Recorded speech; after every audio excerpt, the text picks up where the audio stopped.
Narrado por Silvia Martínez para mi canal Despertar es Audiolibros.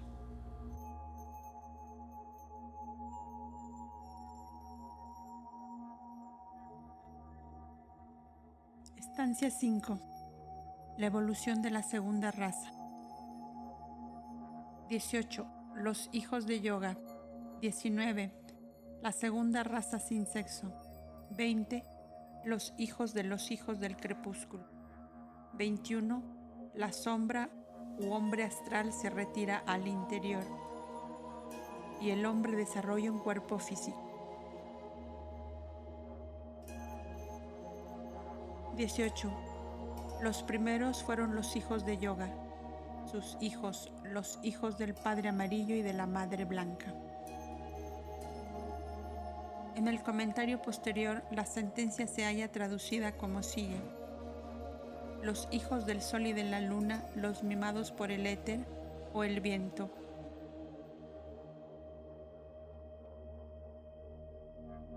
Eran ellos las sombras de los señores.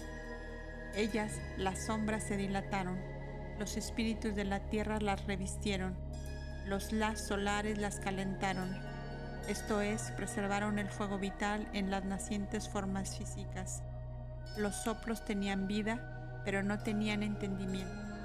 No tenían ellos fuego ni agua propios. Inciso A. Recuérdese en relación con esto la tabla esmeraldina de Hermes, cuyo significado esotérico tiene 7 claves. La astroquímica es bien conocida de los estudiantes. La antropológica puede darse ahora. La cosa única que en ella se menciona es el hombre.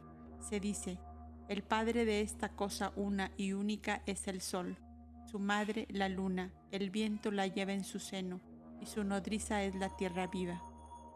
En las interpretaciones ocultas de esto se añade: y el fuego espiritual es su instructor gurú. Este fuego es el yo superior, el ego espiritual, o lo que reencarna constantemente bajo la influencia de sus yoes personales inferiores, cambiando a cada renacimiento, lleno de tanja o deseo de vivir. Es una ley extraña de la naturaleza que en este plano la naturaleza superior espiritual tenga que estar, por decirlo así, esclavizada a la inferior, a menos que el ego se refugie en el Atman, el todo espíritu, y se sumerja por completo en su esencia. El ego personal puede excitarlo hasta el funesto fin. Esto no puede comprenderse por completo a menos que el estudiante conozca el misterio de la evolución, que procede por triples líneas: espiritual, psíquica y física. Lo que impulsa a la evolución y a la fuerza, esto es, lo que obliga al crecimiento y desarrollo del hombre hacia la perfección, es: inciso A, la mónada o lo que actúa en ella inconscientemente por una fuerza inherente en sí. Inciso B, el cuerpo astral inferior o el yo personal. La primera, ya se halla aprisionada en un cuerpo vegetal o animal, está dotada de esa fuerza. Es verdaderamente ella misma. Debido a su identidad con el todo fuerza, es, como se ha dicho, es inherente en la mónada, es todopoderosa en el plano arrupa o sin forma. En nuestro plano, siendo su esencia demasiado pura, permanece toda potencial, pero individualmente es inactiva. Por ejemplo, los rayos del sol que contribuyen al desarrollo de la vegetación no escogen esta ni aquella planta para brillar sobre ella. Arráncase la planta, transportésela a un punto en donde no puedan alcanzarla los rayos solares y estos no la seguirán. Así sucede con el Atman, a menos que el yo superior o ego gravite hacia su sol, la mónada, el ego inferior o yo personal dominará en todos los casos, porque este ego, con su fiero egoísmo y sus deseos animales de vivir una vida insensata, tanja, es el constructor del tabernáculo, como Buda lo llama en el Dhammapada. De aquí la expresión: los espíritus de la tierra revistieron las sombras y las dilataron. A estos espíritus pertenecen temporalmente los yoes astrales humanos y ellos son los que proporcionan o construyen el tabernáculo físico del hombre para que la mónada y su principio consciente manas moren en él. Pero los las o espíritus solares calientan las sombras. Esto es física y literalmente verdad. Metafísicamente o en el plano psíquico y espiritual es igualmente verdad que solo el Atman calienta al hombre interno, esto es, le ilumina con el rayo de la vida divina y es el único que puede transmitir al hombre interno o el ego que reencarna su inmortalidad. Así pues, veremos que para las 3.5 razas primeras, hasta el punto medio o de vuelta, las sombras astrales de los progenitores, los pitrilunares, son las fuerzas formativas en las razas y las que construyen e impelen gradualmente la evolución de la forma física hacia la perfección. Esto a costa de una pérdida proporcionada de espiritualidad. Después, desde el punto de vuelta, es el ego superior o principio que reencarna, el nous o mente, el que reina sobre el ego animal y lo gobierna, cuando no es arrastrado hacia abajo por este último. En una palabra, la espiritualidad se halla en su arco ascendente y lo animal o físico le impide progresar constantemente en la senda de su evolución. Solo cuando el egoísmo de la personalidad ha infestado tan fuertemente al hombre interno verdadero con su virus letal que la atracción superior pierde todo su poder sobre el hombre pensante razonable. En estricta verdad, el vicio y la maldad son una manifestación anormal y antinatural en este periodo de nuestra evolución humana. A lo menos debieran serlo así. El hecho de que la humanidad no haya sido nunca más egoísta y viciosa que ahora, habiendo logrado las naciones civilizadas hacer del egoísmo una característica ética y un arte del vicio, es una prueba más de la naturaleza excepcional del fenómeno. El esquema completo se halla en el libro de los números caldeo y aún en el Zohar, si se comprende tan solo el sentido de las alusiones apocalípticas. Primeramente viene Ein Sof, lo oculto del oculto, luego el punto, Séfira y el Sefirot posterior, después el mundo atzilático, un mundo de emanaciones que da nacimiento a otros 3 mundos. El primero, el mundo briático llamado el trono, la mansión de los espíritus puros. El segundo, el mundo de la formación, o Yetzirático, la morada de los ángeles que producen el tercero, o el mundo de acción, el mundo asiático, el cual es la tierra o nuestro mundo. Y sin embargo se dice de este mundo, llamado también Clifot, que contiene las otras 6 esferas y materias, que es la residencia del príncipe de las tinieblas. Esto no puede estar más claro, pues Metatron, el ángel del segundo mundo briático, el primer mundo habitable, significa mensajero. Ángel llamado el Gran Maestro, y bajo él están los ángeles del tercer mundo o Yetzirático, cuyas 10 y cuyas 7 clases son los Sefirots, de quienes se dice: ellos habitan o vivifican este mundo como entidades e inteligencias esenciales, y sus contrarios correlativos y lógicos moran en el tercer mundo habitable llamado asiático. Estos contrarios son llamados los cascarones o demonios, que moran en las 7 habitaciones llamadas Sheva Hazalot, que son simplemente las 7 zonas de nuestro globo. En la Cábala, su príncipe es el llamado Samael, el ángel de la muerte, que es también la serpiente seductora Satán, pero este Satán es también Lucifer, el ángel brillante de luz, el portador de la luz y de la vida, el alma separada de los santos. Los otros ángeles por un periodo anticipando el tiempo en que debían ellos descender a la tierra para encarnar a su vez. El libro de la sabiduría enseña que todas las almas o mónadas son preexistentes en los mundos de las emanaciones. Y el Zohar enseña que en el alma está el hombre verdadero, esto es, el ego, el yo soy consciente, el manas. Josefo dice, repitiendo la creencia de los esenios, las almas descienden del aire puro para ser encadenadas a cuerpos. Y Filón declara que el aire estaba lleno de almas y que aquellas estaban más próximas a la tierra. Descendían para ser encadenadas a cuerpos mortales, volvían a los cuerpos deseosas de vivir en ellos, porque por medio y dentro de la forma humana se convierten ellos en seres progresivos, mientras que la naturaleza del ángel es puramente intransitiva. Por tanto, el hombre tiene en sí la potencia de trascender las facultades de los ángeles. Por esto dicen los iniciados de la India que el Brahman, el 2 veces nacido, es quien gobierna a los dioses o devas, y Pablo lo repite en su epístola a los Corintios.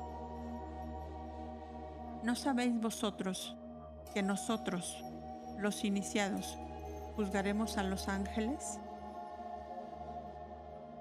Finalmente, en todas las escrituras y cosmogonías antiguas se muestra que el hombre evolucionó primitivamente como una forma luminosa incorpórea sobre la que, cual bronce fundido vertido en el modelo del escultor, fue construido el andamiaje físico de su cuerpo por, con y de las formas y tipos inferiores de la vida terrestre, animal. El Zohar dice, el alma y la forma al descender a la tierra se revistieron de vestimentas terrestres. Su cuerpo protoplásmico no estaba formado de esa materia con la que nuestras estructuras mortales están constituidas.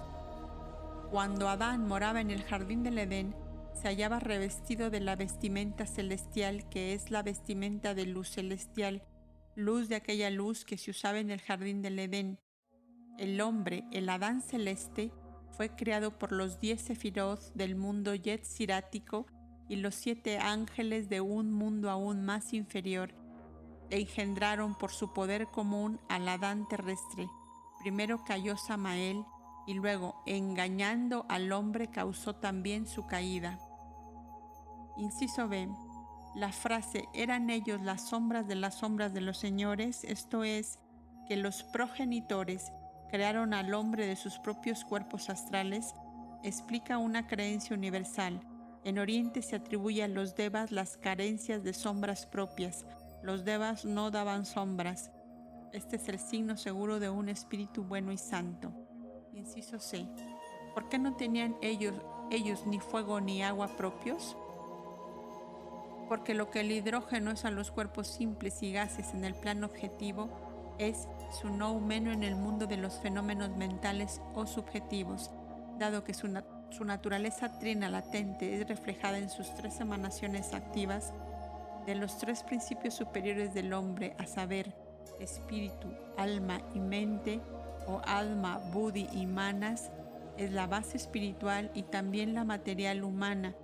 El hombre rudimentario, habiendo sido criado por el aire o el viento, se convierte más adelante en el hombre perfecto, cuando con el desarrollo del fuego espiritual, el noumeno de los 3 en uno dentro de su yo, adquiere de su yo interno o instructor la sabiduría de la conciencia de sí, que no posee en el principio. Así pues, aquí también el Espíritu Divino está simbolizado por el sol o el fuego, el alma divina por el agua y la luna, representados ambos, el padre y la madre del neuma, el alma humana o mente simbolizada por el viento o aire, pues neuma significa soplo.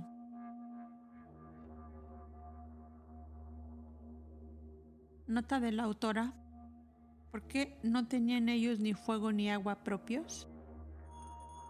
Está, sin embargo, corroborado, como hemos mostrado por el esoterismo del Génesis. No solo son los animales creados allí después del Adán de barro, sino que es presentada la vegetación en la tierra antes de que los cielos y la tierra fueran creados. Todas las plantas del campo antes de que existiesen en la tierra. Ahora bien, a menos que se acepte la interpretación oculta que muestra que en esta cuarta ronda el globo estaba cubierto de vegetación y la primera humanidad astral fue producida antes que nada pudiese crecer y desarrollarse en él, ¿qué puede significar la letra muerta? Simplemente que la hierba se hallaba en la tierra del globo antes de que este globo fuera creado. Y sin embargo, el sentido del versículo 6 que dice que se levantó una niebla de la tierra y humedeció toda la faz del suelo antes de que lloviese e hizo crecer a los árboles, etc., es bastante claro. Él muestra también en qué periodo geológico se verificó y además lo que significaba el cielo y la tierra. Significaba el firmamento y la tierra seca incrustada, separada y libre de sus vapores y exhalaciones. Por otra parte, el estudiante debe tener presente que así como Adam Kadmon, el ser masculino y femenino del Génesis 1, no es ningún ser humano físico, sino la hueste de los Elohims, entre los cuales estaba el mismo Jehová, así también los animales mencionados en aquel capítulo como creados antes que el hombre en el texto de la letra muerta no eran animales, sino los signos del zodiaco y otros cuerpos siderales. Fin de la nota. De aquí que en la tabla esmeraldina desfigurada por manos cristianas, lo superior se pone de acuerdo con lo inferior y lo inferior con lo superior, para verificar aquella obra verdaderamente maravillosa que es el hombre. Porque la obra secreta de Chiram, o rey Hiram de la Cábala, uno en esencia pero tres en aspectos, es el agente universal o lápiz philosoporum. El punto culminante de la obra secreta es el hombre espiritual perfecto a un extremo de la línea. La unión de los tres elementos es el solvente oculto en el alma del mundo, el alma cósmica o la luz astral al otro extremo, y en el plano material es el hidrógeno en su relación con otros gases, el To-On, verdaderamente el uno, a quien nadie ha visto excepto el Hijo. Aplicándose esta frase tanto al cosmos metafísico como al físico y al hombre espiritual y material, pues, ¿cómo puede este último comprender el To-On, el Padre único, si su manas, el Hijo, no se convierte en uno con el Padre para ser iluminado por medio de esta absorción por el instructor divino o gurú Atma Buddhi? Como dice el comentario, si quieres comprender la secundaria, la llamada creación o Lanu, debes estudiar primero su relación con la primaria. La primera raza tenía tres elementos, pero ningún fuego viviente. ¿Por qué? Porque decimos 4 elementos, hijo mío, pero deberíamos decir 3, dice Hermes Trismegisto. En el círculo primario creación, lo que está marcado se lee raíz, como así mismo en el secundario. Así, en la alquimia o hermetismo occidental, una variante del esoterismo oriental, vemos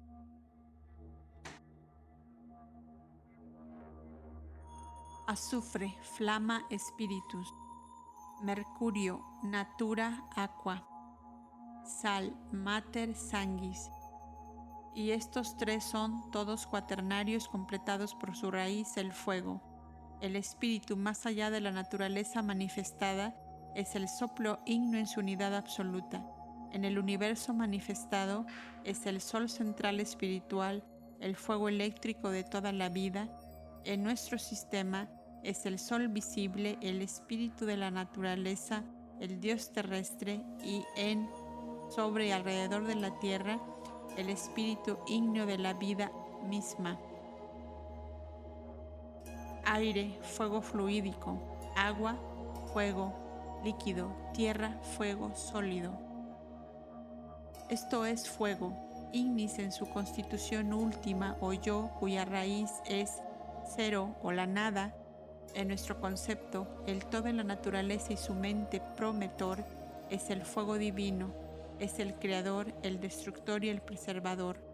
Los nombres primitivos de los dioses están todos relacionados con el fuego, desde Agni, el ario, hasta el dios judío que es un fuego consumidor.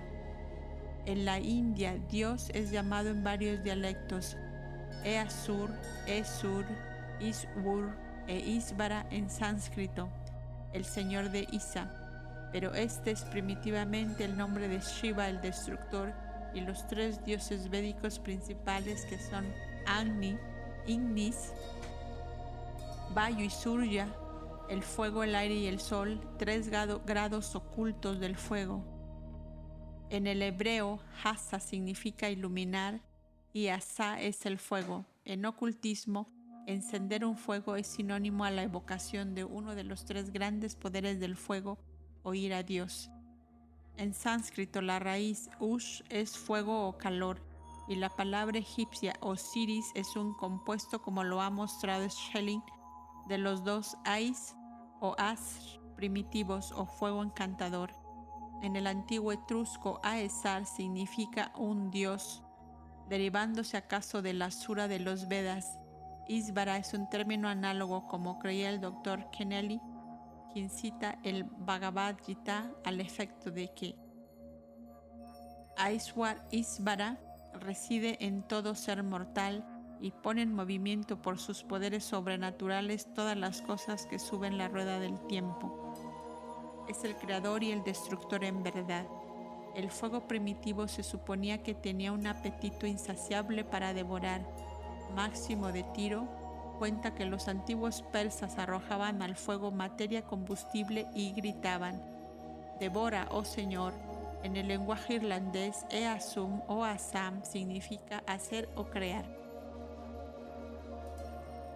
Y Aesar era también el nombre de uno de los antiguos dioses irlandeses. El significado literal de la palabra es encender fuego. Los cabalistas cristianos y los simbologistas que desnaturalizan el Paimander, entre ellos principalmente el obispo de Aire, Francisco de Tours, en el siglo XVI, dividen los elementos del modo siguiente. Los cuatro elementos formados de las substancias divinas y de los espíritus de las sales de la naturaleza, representados por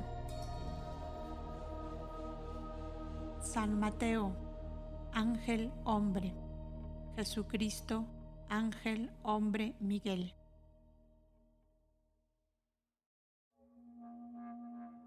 A.Q. San Marcos, el león, fuego. E.T. San Lucas, el toro, tierra. L.O. San Juan, el águila, aire.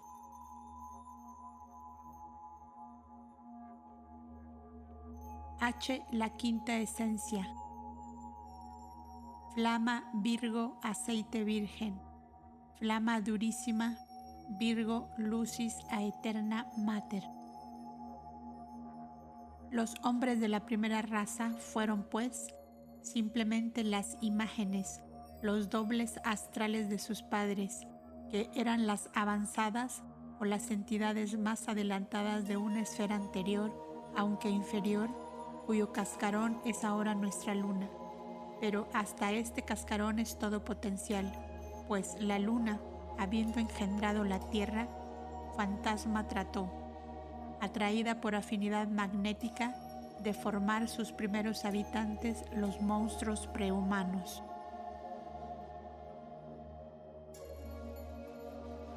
Nota de la autora sobre el aire.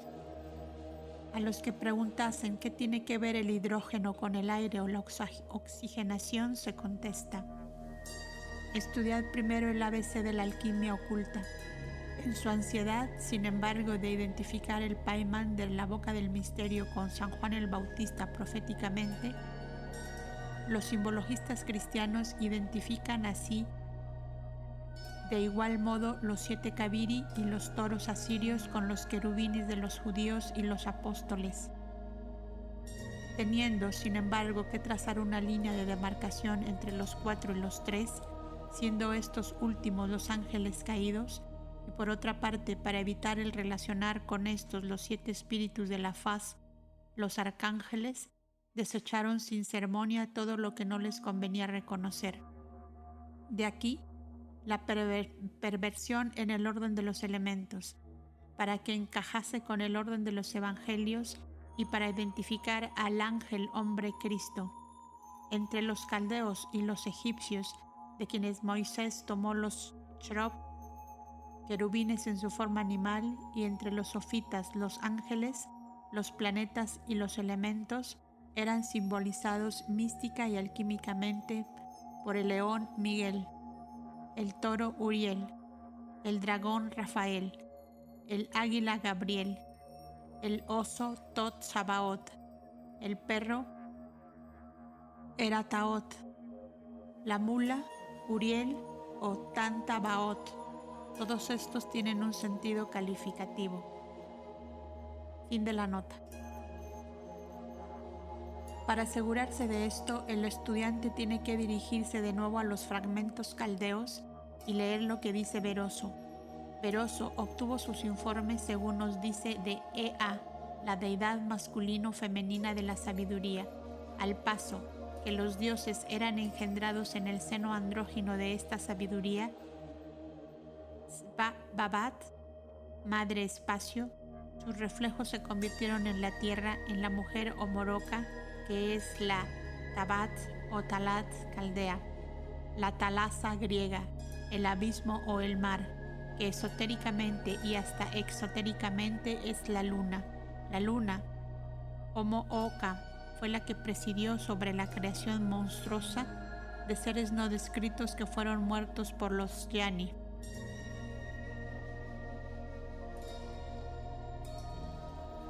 La ley de evolución obligó a los padres lunares a pasar en su condición monádica a través de todas las formas de vida y ser en este globo, pero al final de la tercera ronda eran ellos ya humanos en su naturaleza divina y por esto fueron llamados a ser los creadores de las formas destinadas a convertirse en los tabernáculos de las mónadas menos avanzadas, a las cuales tocaba encarnar. Estas formas son llamadas los hijos de Yoga, porque Yoga, unión con Brahma, exotéricamente, es la suprema condición de la deidad pasiva infinita, pues ella contiene todas las energías divinas y es la esencia de Brahma, de quien se dice como Brahma, que crea todas las cosas por medio del poder Yoga. Brahma, Vishnu y Shiva son las energías más poderosas de Dios. Brahma neutro, dice un texto puránico. Yoga significa aquí lo mismo que Dhyana, cuya palabra es también sinónima de yoga en el texto tibetano, donde los hijos de yoga son llamados hijos de Dhyana, o de esa meditación abstracta por la cual los Dhyani Budas crean sus hijos celestiales, los Dhyani Bodhisattvas. Todas las criaturas del mundo tienen cada una un superior arriba. Este superior, cuyo íntimo placer es emanar dentro de ellas, no puede comunicar efusión alguna hasta que ellas han adorado, esto es, meditado como durante el yoga. 19. La segunda raza fue el producto por brotación y expansión, la asexual, procedente de la sin sexo. Así fue, Olanu, producida la segunda raza.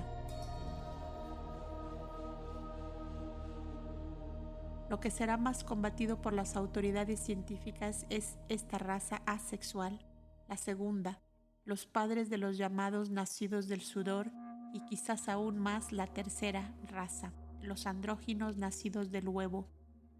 Estos dos modos de procreación son los más difíciles de comprender, especialmente para la mentalidad occidental. Es evidente que no se puede intentar explicación alguna para los que no son estudiantes de la metafísica oculta. El lenguaje europeo no tiene palabras para expresar cosas que la naturaleza ya no repite en este estado de la evolución, cosas que, por lo tanto, no pueden tener significación alguna para el materialista. Pero hay analogías. No se niega que al principio de la evolución física ha debido haber procesos en la naturaleza como por ejemplo el de generación espontánea ahora extinguido que se repiten en otras formas. Así se nos dice que la investigación microscópica no demuestra la estabilidad de ningún modo particular de reproducir la vida, pues nos hace ver que el mismo organismo puede pasar por varias metamorfosis en el curso de su ciclo de vida, en algunas de las cuales puede ser sexual y en otras asexual, esto es, puede reproducirse alternativamente por la cooperación de dos seres de sexo opuesto y también por escisión o por brotación de un ser solo que no tenga sexo. Brotación es la misma palabra usada en la estancia. ¿Cómo podían estos chayas reproducirse de otro modo, esto es, procrear la segunda raza, siendo etéreos, asexuales y hasta desprovistos todavía del vehículo de deseos o kama rupa, que se desarrolló solo en la tercera raza? Ellos originaron la segunda raza inconscientemente, como lo hacen algunas plantas, o quizás como la ameba, solo que en una escala más etérea, más imponente y más extensa. Sí, en efecto, la teoría celular se aplica lo mismo a la botánica que a la zoología y se extiende a la morfología, así como a la fisiología de los organismos, y si las células microscópicas son consideradas por la ciencia como seres vivos independientes, precisamente como el ocultismo considera las vidas ígneas, no hay dificultad en concebir el proceso primitivo de la procreación. Considérese las primeras etapas del desarrollo de una célula germen. Su núcleo crece, cambia y forma un doble cono o huso. En esta forma como un reloj de arena dentro de la célula. Este huso se aproxima a la superficie de la célula y una mitad de él es expelida en forma de lo que se llama las células polares. Estas células polares mueren entonces y el embrión se desarrolla por crecimiento y segmentación del resto del núcleo que es alimentado por la sustancia de la célula.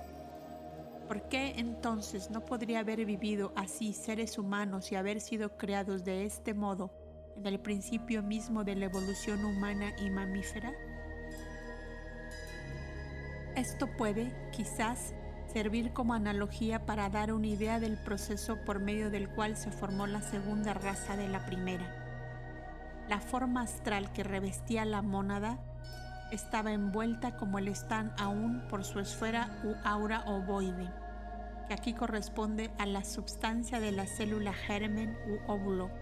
La forma astral misma es, ahora como entonces, el núcleo animado con el principio de vida. Cuando llega la época de la reproducción, el subastral expele una miniatura de sí mismo del huevo del aura envolvente. Este germen crece y se alimenta del aura hasta que se desarrolla por completo, y entonces se separa gradualmente de su padre, llevándose consigo su propia esfera de aura. Precisamente lo mismo que vemos en las células vivientes que reproducen a sus semejantes por el crecimiento y la subsiguiente división en dos. La analogía con las células polares parece confirmarse, toda vez que la muerte de ellas correspondería ahora al cambio introducido por la separación de los sexos, cuando la gestación in útero, esto es, dentro de la célula, se convirtió en regla general, según nos dice el comentario. Los de la primitiva segunda raza raíz fueron los padres de los nacidos del sudor. Los de la segunda raza raíz posteriores fueron ellos mismos nacidos del sudor. Este pasaje del comentario se refiere a la obra de la evolución desde el principio al fin de una raza. Los hijos de Yoga o la raza astral primitiva tuvieron 7 estados de evolución como raza o colectividad, del mismo modo que los tenía y tiene aún cada ser individual. No es Shakespeare solo el que divide las edades del hombre en una serie de 7, sino la naturaleza misma. Así, las primeras subrazas de la segunda raza nacieron al principio por el procedimiento descrito por ley de analogía, mientras que las últimas principiaron gradualmente pari passu con la evolución del cuerpo humano a formarse de otro modo. El proceso de reproducción tuvo también 7 etapas en cada raza, cada una de cuyas etapas se extiende sobre evos de tiempo. ¿Qué fisiólogo o biólogo puede decir si el presente modo generativo, con todas sus fases de gestación, es anterior a medio millón o a lo más a 1.000.000 de años, toda vez que su ciclo de observaciones apenas hace medio siglo que principió? Los hermafroditas humanos primitivos son un hecho en la naturaleza, bien conocido de los antiguos, y constituyen una de las mayores perplejidades de Darwin. Sin embargo, no hay ciertamente imposibilidad alguna, si al contrario una gran probabilidad de que el hermafroditismo haya existido en la evolución de las razas primitivas, puesto que en el terreno de la analogía y el de la existencia de una ley universal en la evolución física que actúa indistintamente en la construcción de la planta, del animal y del hombre, debe ser así. Las teorías erróneas de la monogénesis y de la descendencia del hombre de los mamíferos en lugar de los mamíferos del hombre son fatales para la perfección de la doctrina de la evolución según se enseña en las escuelas modernas. Siguiendo las teorías darwinistas, y tendrán aquellas que ser abandonadas en vista de las dificultades insuperables con que tropiezan. Solo la tradición oculta, si los términos ciencia y conocimiento son negados en este particular a la antigüedad, puede subsanar las incompatibilidades y llenar el vacío. Un axioma talmúdico dice: si quieres conocer lo invisible, abre bien tus ojos a lo visible. En el Descent of Man se encuentra el siguiente pasaje que muestra cuánto se aproximó Darwin a la adopción de esta enseñanza antigua. Desde hace tiempo se sabe que en el reino de los vertebrados cada sexo tiene los rudimentos de varias partes accesorias pertenecientes al sistema reproductivo propio del sexo opuesto. Algún remoto progenitor de todo el reino de los vertebrados parece que ha debido ser hermafrodita o andrógino. Pero en esto tropezamos con una dificultad singular. En la clase de los mamíferos, los machos poseen rudimentos de un útero con los pasajes adyacentes en la vesícula prostática. Tienen también rudimentos de mamas y algunos marsupiales machos conservan restos de un saco marsupial. Se pueden añadir otros hechos análogos. Hemos pues de suponer que algunos mamíferos antiquísimos continuaron siendo andróginos después de haber adquirido la distinción principal de su clase y por tanto después de haber divergido de las clases inferiores del reino de los vertebrados. Esto parece muy improbable, pues tenemos que dirigirnos a los peces, la más inferior de todas las especies, para encontrar algunas formas andróginas aún existentes.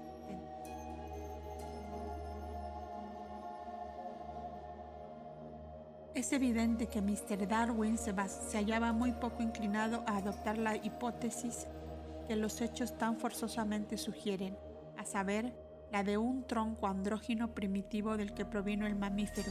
Su explicación es que varios órganos accesorios propios de cada sexo se encuentran en un estado rudimentario en el otro sexo. Puede explicarse por haber sido gradualmente adquiridos tales órganos por uno de los sexos y luego transmitidos en un estado más o menos imperfecto al otro. Cita como ejemplo el caso de espolones, plumas y colores brillantes adquiridos para pelear o para adorno por aves machos y solo parcialmente heredadas por sus descendientes hembras. En el problema de que se trata, sin embargo, es evidente la necesidad de otra explicación más satisfactoria, pues los hechos son de un carácter mucho más prominente e importante que los detalles meramente superficiales con los cuales los compara Darwin. ¿Por qué no admitir francamente el argumento en favor del hermafroditismo que caracteriza a la antigua fauna? El ocultismo propone una solución que abarca los hechos del modo más sencillo y comprensible. Estas reliquias de un tronco anterior andrógino deben ponerse en la misma categoría que la glándula pineal y otros órganos igualmente misteriosos, que nos ofrecen un silencioso testimonio de la realidad de funciones que hace mucho tiempo se han atrofiado en el curso del progreso animal y humano, pero que una vez representaron una parte señalada en la economía general de la vida primitiva. La doctrina oculta, en todo caso, puede ser ventajosamente comparada con la de los hombres de ciencia más liberales que han teorizado sobre el origen del primer hombre. Mucho antes que Darwin, Naudin, que dio el nombre de blastema a los que los darwinistas llaman protoplasma, presentó una teoría medio oculta, medio científica materialista, hacia Adán, el asexual, surgir repentinamente del barro, como llama la Biblia al blastema de la ciencia, según explica Naudin. De esta forma de larva de la humanidad es de donde la fuerza evolutiva realizó la perfección de las especies. Para el cumplimiento de este gran fenómeno, Adán tuvo que pasar por una fase de inmovilidad e inconsciencia muy parecida al estado de ninfa de los animales que sufren metamorfosis. Para el eminente botánico, Adán no era, sin embargo, un hombre, sino la humanidad, la cual permaneció oculta dentro de un organismo temporal, distinto ya de todos los demás e incapaz de aliarse con ninguno de ellos. Muestra él la diferenciación de los sexos llevada a cabo por un procedimiento de germinación parecido al de las medusas y así. La humanidad, así fisiológicamente constituida, retendría suficiente fuerza evolutiva para la rápida producción de las diversas grandes razas humanas. De Quatrefages critica esta posición en The Human Species. No es científico, dice, o hablando con propiedad, las ideas de Naudin no constituyen una teoría científica, por cuanto el blastema primordial está relacionado en su teoría con la causa primera, a la que se atribuye el haber formado potencialmente en el blastema todos los seres pasados, presentes y futuros, y por tanto, haber creado en realidad estos seres en masa. Por otra parte, Naudin ni siquiera considera las segundas causas o su acción en la evolución del mundo orgánico. La ciencia, que solo se ocupa de segundas causas, no tiene, pues, nada que decir de la teoría de Mr. Naudin, ni tampoco de las enseñanzas ocultas a las que hasta cierto punto se aproxima Naudin. Pues si solo vemos en su blastema primordial la esencia Diyan-chojánica, el chaya o doble de los pitris, que contiene en sí la potencialidad de todas las formas, estamos por completo de acuerdo. Pero hay dos diferencias reales y vitales entre nuestra enseñanza. Mr. Naudin declara que la evolución ha progresado por saltos repentinos en lugar de extenderse lentamente sobre millones de años, y su blastema primordial solo está dotado de instintos ciegos, una especie de causa primera inconsciente en el cosmos manifestado, lo cual es un absurdo. En cambio, nuestra esencia Diyan-chojánica, la causalidad de la prima causa que crea al hombre físico, es la materia viviente, activa y potencial,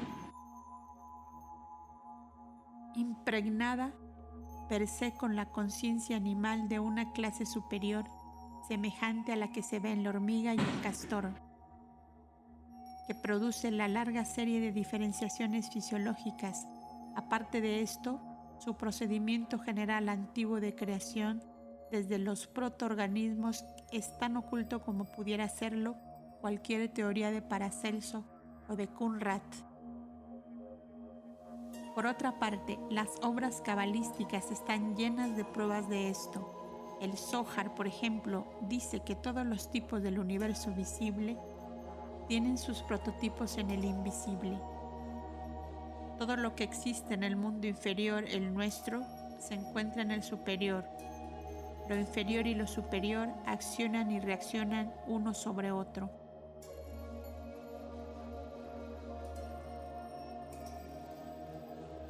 (20) Sus padres fueron los nacidos por sí mismos, los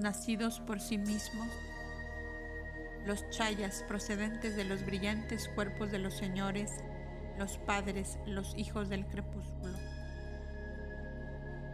Las sombras o chayas son llamados los hijos de los nacidos por sí mismos,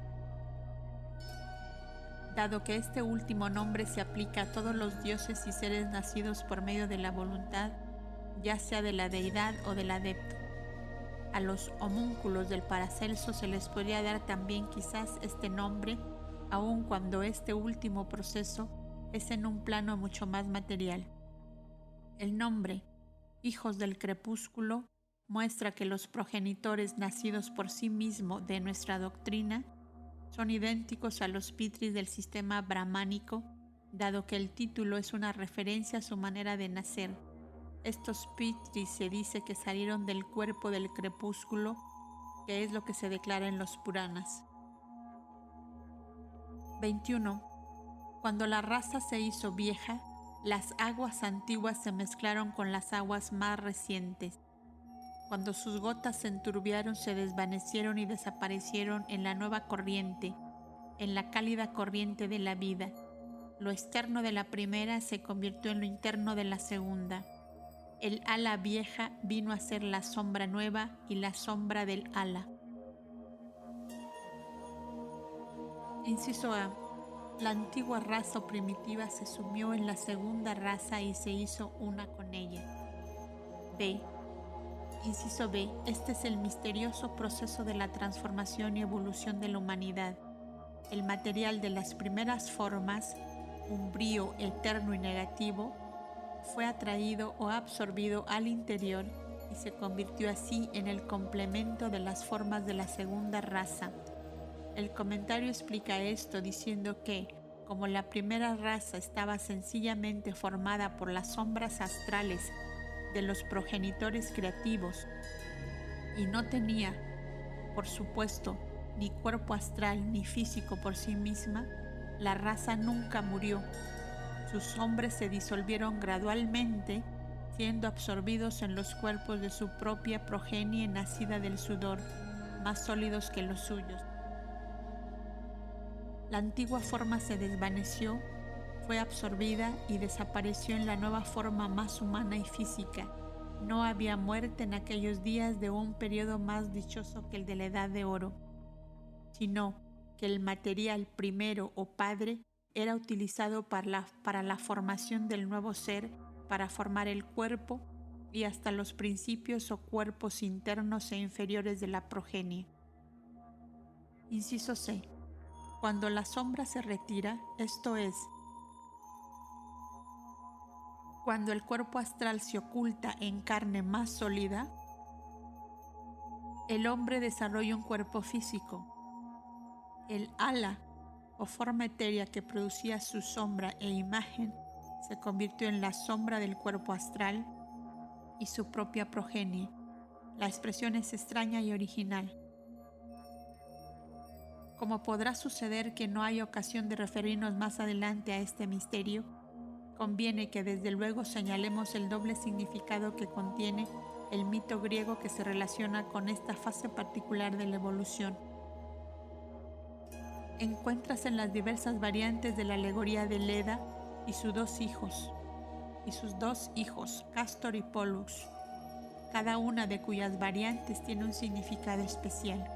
Así, en el libro 11 de la Odisea se habla de Leda como de la esposa de Tíndaro, que dio a luz de su esposo a dos hijos de corazón valiente, Castor y Pollux.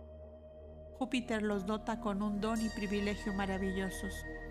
Son ellos semi-inmortales, mueren y viven por turno cada día y cada día alterno. Como las Tindaridas, los hermanos gemelos son un símbolo astronómico y representan el día y la noche, y sus dos esposas, Febe e Hilaria, los hijos de Apolo o del Sol, personifican el crepúsculo de la mañana y el de la tarde.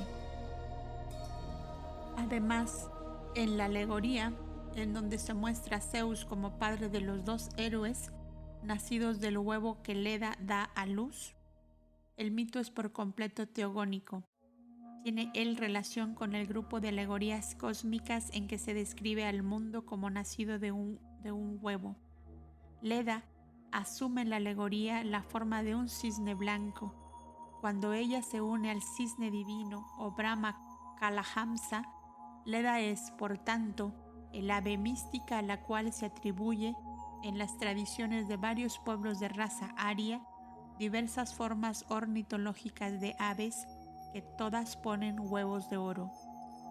En el Kalevala, el poema épico de Finlandia, la hermosa hija del éter, la madre agua, crea el mundo en conjunción con un pato, otra forma del cisne o ganso Kalahamsa, que pone 6 huevos de oro y el séptimo un huevo de hierro en su regazo. Pero la variante de la alegoría de Leda que se refiere directamente al hombre místico se encuentra solo en Píndaro, con una referencia más ligera en los himnos homéricos. Castor y Pollux dejan de ser en ella los dioscuros de Apolodoro, sino que se convierten en el símbolo altamente significativo del hombre dual, el mortal y el inmortal. Y no es esto solo, sino que, como se verá ahora, son ellos también el símbolo de la tercera raza y su transformación del hombre animal en un hombre dios con solo cuerpo animal. Píndaro muestra a Leda uniéndose en la misma noche a su esposo y también al padre de los dioses, Zeus. Así, Castor es el hijo del hombre mortal y Pollux la progenie del inmortal. En la alegoría hecha al objeto se dice que en una revuelta de venganza contra los apárides, Pollux mata a Linceo, aquel que de entre todos los mortales cuya vista es más penetrante. Pero Castor es herido por Idas, el que ve y sabe. Zeus pone fin a la lucha lanzando su rayo y matando a los dos combatientes. Pollux encuentra a su hermano moribundo y en su desesperación invoca a Zeus para que le mate también. Tú no puedes morir por completo, contesta el Señor de los dioses. Tú eres de raza divina, pero le da a escoger. Pollux permanecerá inmortal viviendo eternamente en el Olimpo, o bien, si quisiese compartir el destino de su hermano en todas las cosas, tendría que pasar la mitad de su existencia bajo tierra y la otra mitad en las doradas mansiones celestes.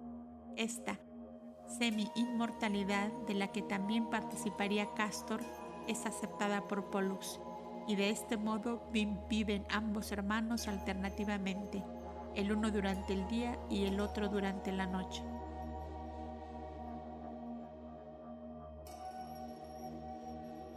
¿Es esto tan solo una ficción poética? ¿Es una alegoría, una de estas interpretaciones de los mitos solares sobre las cuales no parece poder remontar su vuelo ningún orientalista moderno? Verdaderamente es mucho más. Aquí tenemos una alusión a la tercera raza nacida del huevo, cuya primera mitad es mortal, esto es, inconsciente en su personalidad y sin tener nada en sí que sobreviva, y cuya segunda mitad se convierte en inmortal en su individualidad.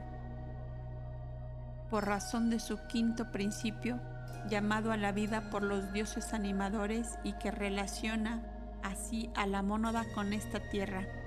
Este es Polus, al paso que Castor representa al hombre personal mortal, un animal que no es siquiera de una clase superior, cuando está desligado de la divina individualidad. Gemelos verdaderamente, aunque divorciados para siempre por la muerte, a menos que Pollux, movido por la voz del estrecho parentesco, conceda a su hermano mortal menos favorecido una participación de su naturaleza divina, asociándolo así a su propia inmortalidad. Comentario de la autora. La mónada es impersonal y un dios per se, bien que inconsciente en este plano, porque divorciada de su tercer principio, generalmente llamado quinto, manas, que es la línea horizontal del primer triángulo manifestado o trinidad, no puede tener conciencia o percepción de las cosas de este plano terrestre. Lo más elevado ve por medio de los ojos de lo inferior en el mundo manifestado.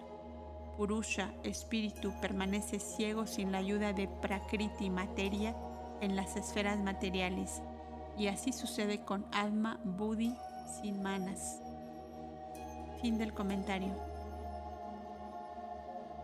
Tal es el sentido oculto del aspecto metafísico de la alegoría, la muy conocida interpretación moderna tan celebrada en la antigüedad que nos refiere Plutarco.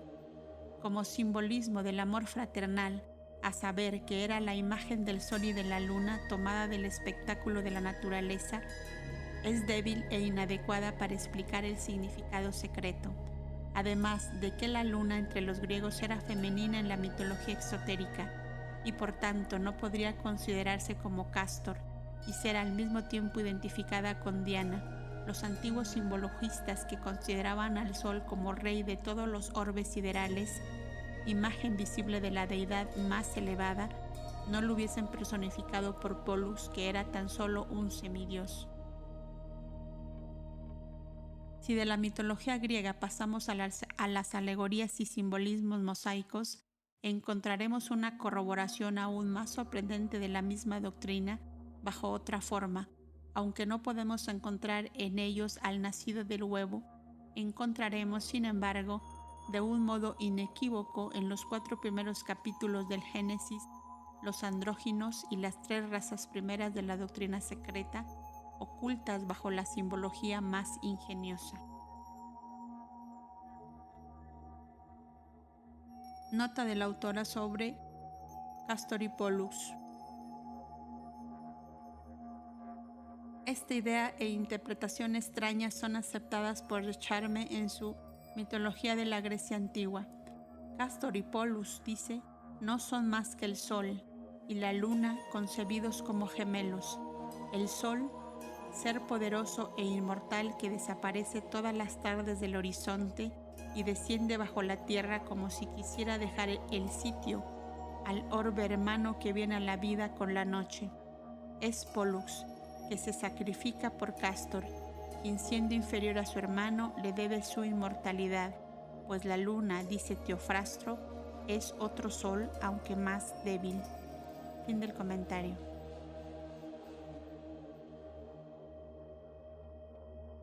El divino hermafrodita. Un velo impenetrable de secreto fue echado sobre los misterios ocultos y religiosos después de la sumersión del último resto de la raza atlante hace unos 12.000 años, para evitar que fuesen conocidos de los indignos y por ello profanados.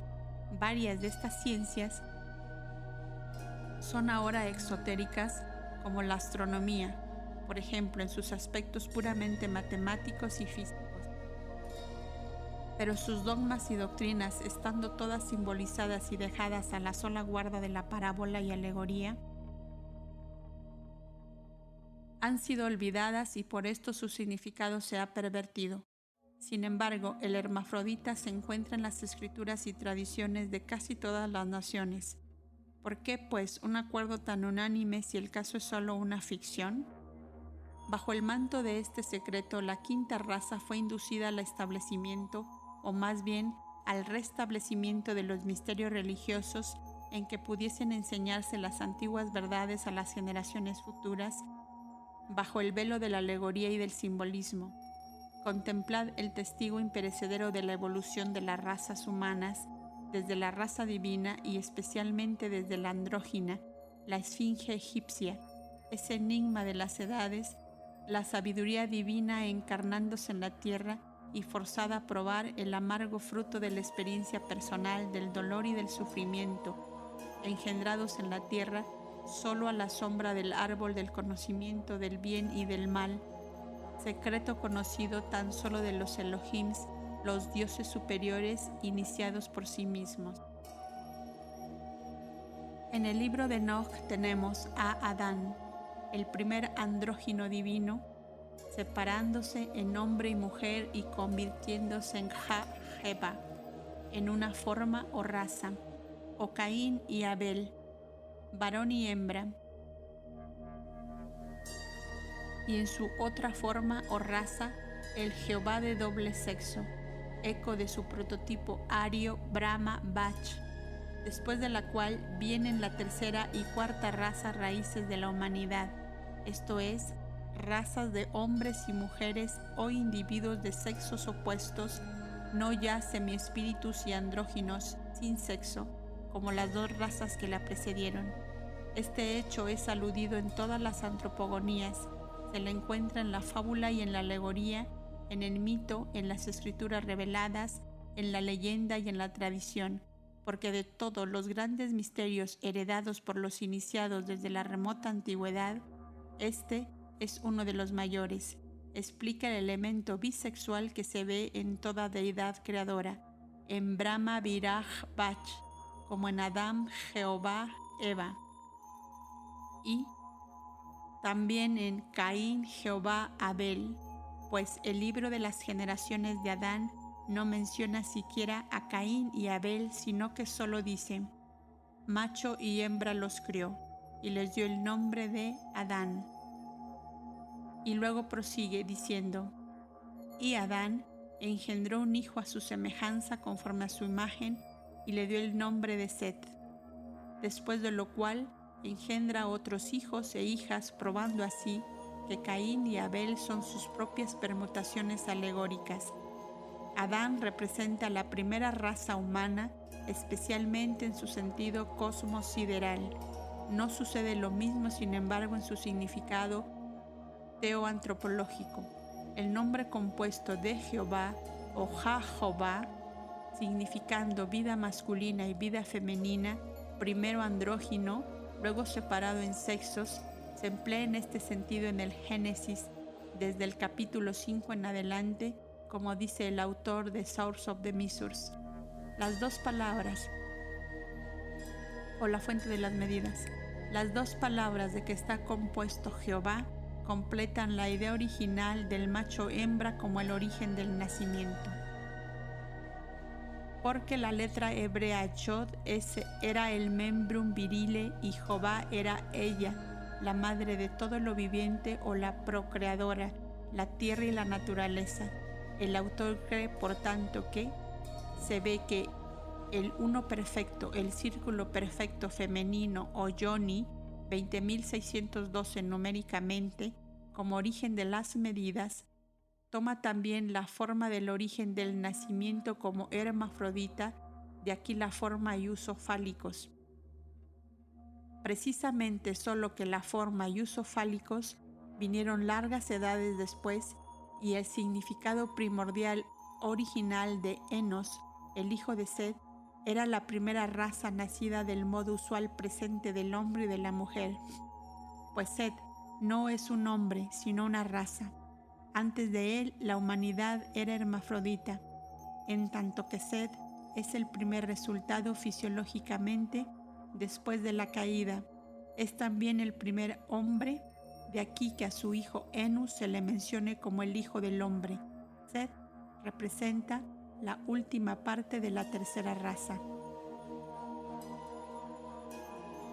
Nota de la autora sobre el libro de Enoch. Adam Kadmon es como Brahma y Marte, el símbolo del poder generador y creador, simbolizando el agua y la tierra, un secreto alquimista. Se necesitan la tierra y el agua para crear un alma humana, dijo Moisés. Marte es el Mangala hindú, el planeta Marte idéntico a Kartikeya, el dios de la guerra. Es Garma, nacido del sudor de Shiva y de la tierra. Es Lojita, el rojo, como Brahma también, y Adán. El Marte hindú, lo mismo que Adán, no ha nacido de ninguna mujer ni madre. Para los egipcios, Marte era el principio primitivo creador, y lo mismo es Brahma en la enseñanza exotérica y Adán en la Kabbalah. Fin del comentario.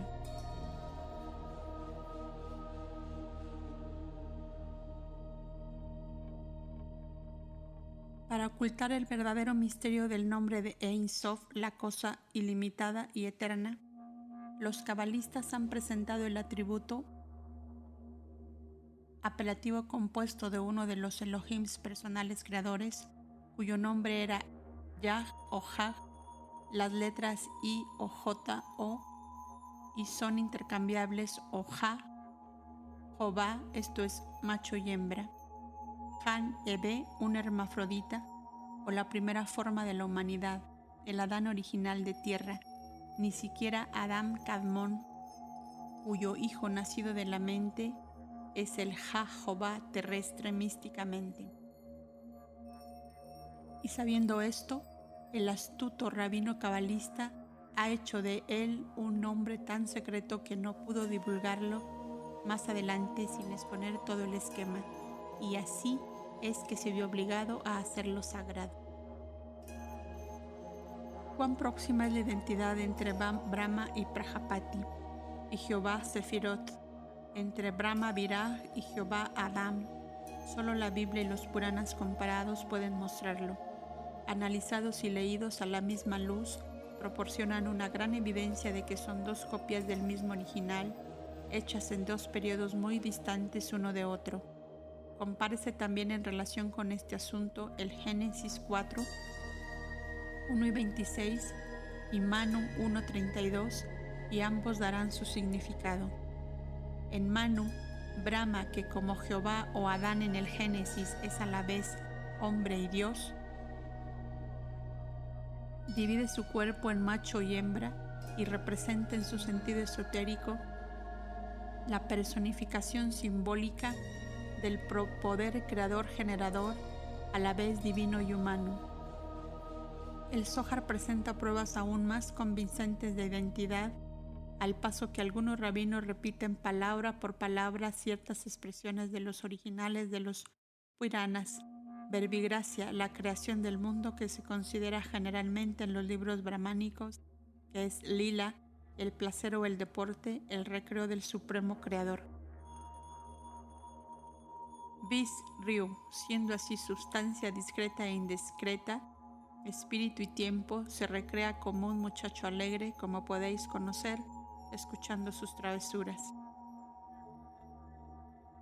Ahora compárese esto con lo que se dice en el libro Noveled Chokmah.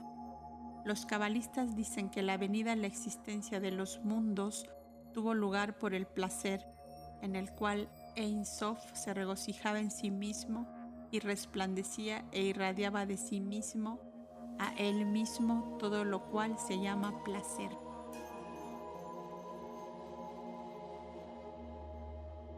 Nota de la autora sobre Ja-Jobá, esto es macho y hembra. Job en la Cábala, Job en la Cábala tiene por símbolo la mano, el índice y el lingam, mientras que numéricamente es el 1 perfecto, pero es también el número 10, macho y hembra cuando se le divide. Fin del comentario. Fin de la nota. Así pues, no es una idea curiosa de los cabalistas, como el citado autor observa, sino una idea aria, exclusiva de los Puranas, solo que, ¿por qué hacer de Ein Sof un creador? El hermafrodita divino es pues Brahma Vash Viraj, y el de los semitas, o más bien el de los judíos, es Jehová Caín Abel.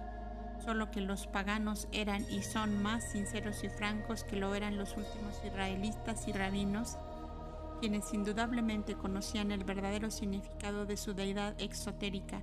Los judíos consideraban el nombre que se le daba los Yahoudi como un insulto.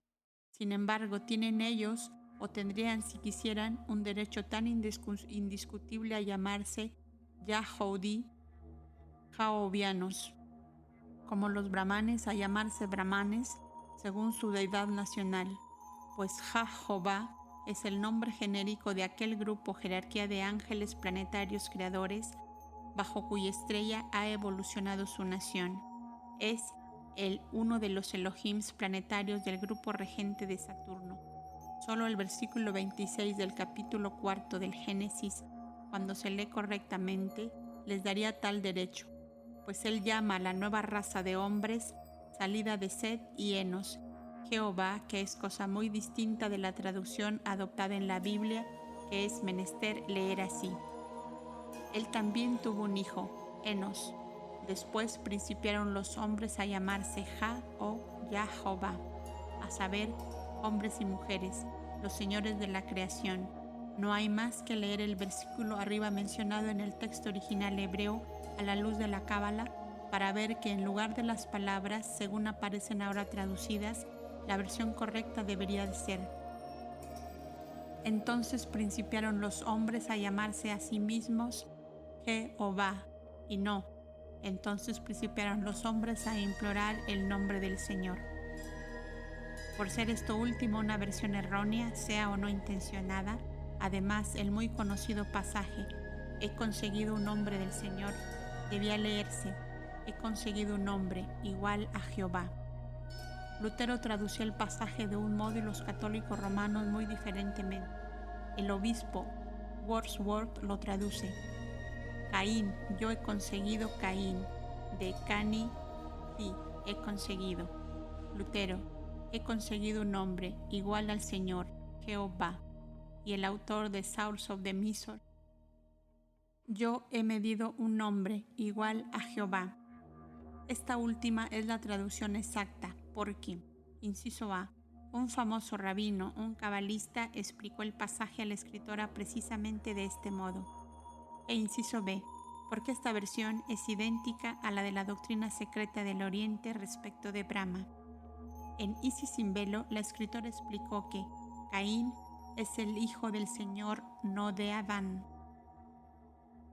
El Señor es Adam Kadmon, el padre de Yod, Jehová, Adam, Eva, oh Jehová, el hijo del pensamiento pecaminoso, no la progenie de carne y sangre. Sed, por otra parte, es el jefe y el progenitor de las razas de la tierra, pues exotéricamente es el hijo de Adán, pero esotéricamente es la progenie de Caín y Abel, puesto que Abel o Jebel es una hembra, la contraparte y mitad femenina del Caín varón, y Adán es el nombre colectivo del hombre y la mujer, macho y hembra, Sacar, Ba, Nacobe, los creó y llamó el nombre de ellos Adán. Los versículos del Génesis desde los capítulos 1 al 5 están intencionalmente trastocados por razones cabalísticas. Después del hombre del Génesis capítulo 1 versículo 26 y de Enos, el hijo del hombre del capítulo 4 versículo 26, después de Adán, el primer andrógino, después de Adán, Cadmón, el primer logo sin sexo, y Adán y Eva una vez separados, viene finalmente Jehová, Eva y Caín, Jehová. Estos representan distintas razas raíces, pues transcurrieron millones de años entre ellos. Por tanto, las teontropografías aria y semítica son dos hojas de la misma rama, entrando sus respectivas personificaciones y personajes simbólicos en relación mutua como si 1.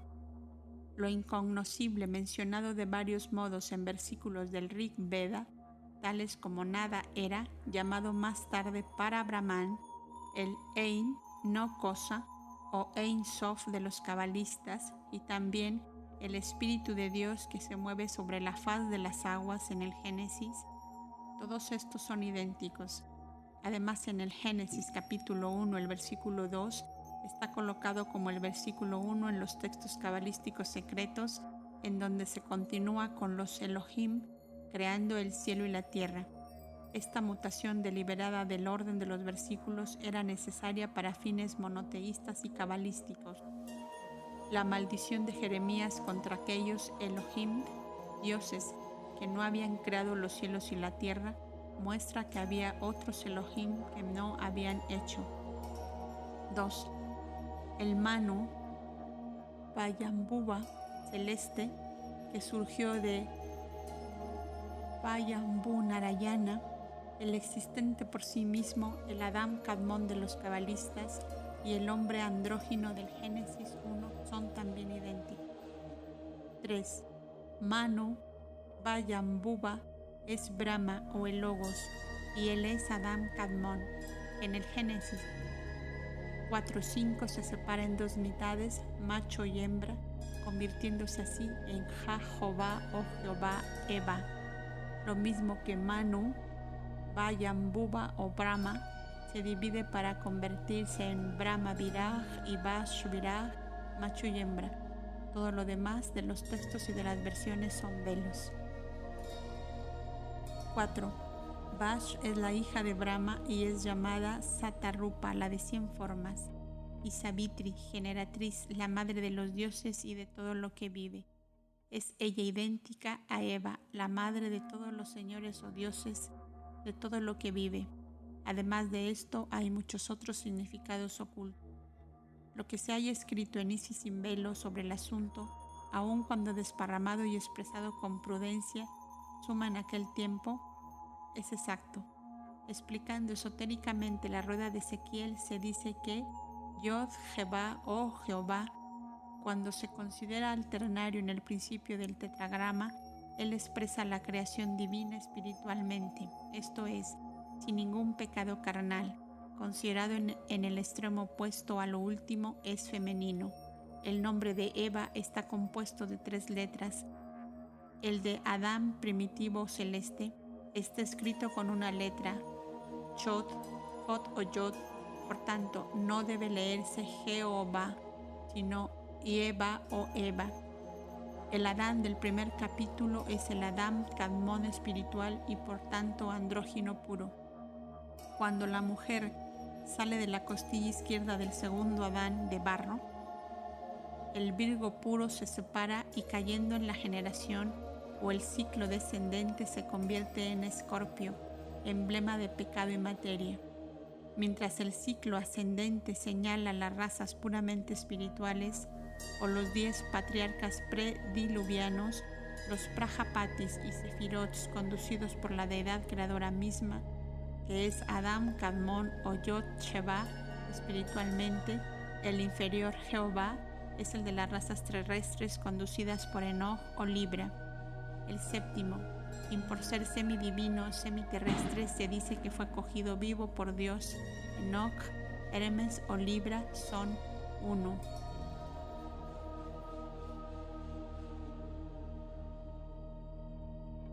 Este es solo uno de los diversos significados. No es necesario recordar a los instruidos en la materia que Escorpión es el signo astrológico de los órganos de la reproducción, lo mismo que los Rishis. Los patriarcas son todos convertibles en sus números, así como también intercambiables. Según el asunto con que se relacionan, se convierten en 10, 12, 7 o 5 y hasta en 14, y tienen el mismo significado esotérico que los Manus o Rishis. Por otra parte, Jehová tiene, como puede demostrarse, una variedad de etimologías, pero solo son verdaderas las que se encuentran en la Kabbalah.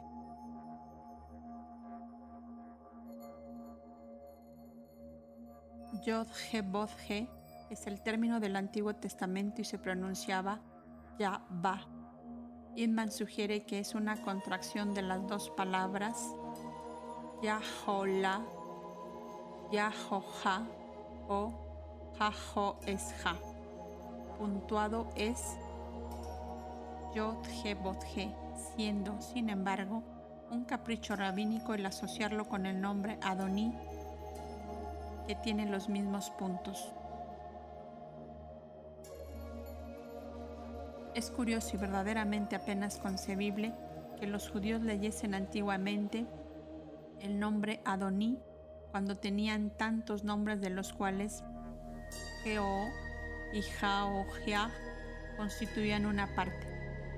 Pero así fue, y Filón de Biblos, que nos da el llamado fragmento de San Joniatón, lo expresaba en las letras griegas Jabo o Jebo. Teodoreto dice que los samaritanos lo pronunciaban Yahba y los judíos Yahó. El profesor Hibb, sin embargo, indica su pronunciación de este modo, Yehovim, y corta el nudo gordiano de su verdadero sentido oculto, pues en esta última forma, como verbo hebreo, significa Él será. También era derivado del verbo caldeo Ewe, Ebe o Eua, Eba, ser, y así era, puesto que solo de Nosh, el hijo del hombre, debían las razas humanas principar y ser como machos y hembras. Esta declaración recibe ulterior comprobación por cuanto Parkhurst hace al verbo significar 1. Caer, esto es, en la generación o materia, y 2. Ser, continuar como raza. El aspirado de la palabra Eua, Eva, ser, siendo Gebe, Ebe, que es el femenino, y lo mismo que Gebe, la diosa griega de la juventud y la novia olímpica de Heracles, hace aparecer el nombre de Jehová más claramente en su forma primitiva de doble C. Encontrándose en el sánscrito sílabas tales como Ha-Sha, verbigracia, Ha-Nabi, Ganges y Jaganata, Señor del mundo, se ve claro por qué Mr. Rawlinson está tan seguro en sus obras de una influencia aria o védica en la primitiva mitología de Babilonia. Ni es mucho de admirar la desaparición de las supuestas 10 tribus de Israel durante el periodo de la cautividad, sin dejar rastro alguno, cuando se nos dice que los judíos no tenían de facto más que 2 tribus, la de Judá y la de Leví. Los levitas, además, no eran una tribu alguna, sino una casta de sacerdotes. Los descendientes no han hecho más que seguir a sus progenitores, los varios patriarcas, en el aire sutil sideral. Había Abrams y Abrams en los tiempos remotos, verdaderamente, y antes de que el primer judío hubiera nacido. Todas las naciones tienen a su primer dios o dioses como andróginos. No podía ser de otro modo, puesto que consideraban a sus lejanos progenitores primitivos, sus antecesores de doble sexo, como seres divinos y dioses, lo mismo que hacen hoy los chinos, y eran divinos en un sentido como también lo fue su primera progenie humana, la humanidad primitiva nacida de la mente, la cual seguramente era bisexual, como lo muestran los símbolos y tradiciones más antiguos. Bajo los ardides emblemáticos y la fraseología peculiar del sacerdocio antiguo, existen latentes alusiones a ciencias aún no descubiertas durante el presente siglo. Por bien que los instruidos en la materia conozcan la escritura hierática y el sistema de jeroglíficos de los egipcios, tienen antes que nada que aprender a transportar sus anales. Tienen que asegurarse con compás y regla en mano que la pintura, escrito que examinan, se ajusta a una línea, a ciertas figuras geométricas determinadas, que son las claves ocultas de tales anales, antes de averiguar una interpretación. Pero hay mitos que hablan por sí mismos. En esta clase podemos incluir los primeros creadores de doble sexo de todas las cosmogonías. El Zeus en griego Aéter, y Stonia, la tierra caótica, y Metis, agua, sus esposas, Osiris e Isis, la tona, el primero de estos dioses representados también, el Aéter, la primera emanación de la deidad suprema, Amun, la fuente primordial de luz, además la diosa tierra y el agua, Mitras, el dios nacido de la roca, símbolo del fuego mundano masculino o la luz primordial personificada, y Mitra, la diosa del fuego, su madre y su esposa a la vez, el elemento puro del fuego, el principio activo masculino, considerado como luz y calor, en conjunción con la tierra, y el agua o la materia, el elemento pasivo femenino de la generación cósmica. Todo esto se relaciona con el hermafrodita divino primordial.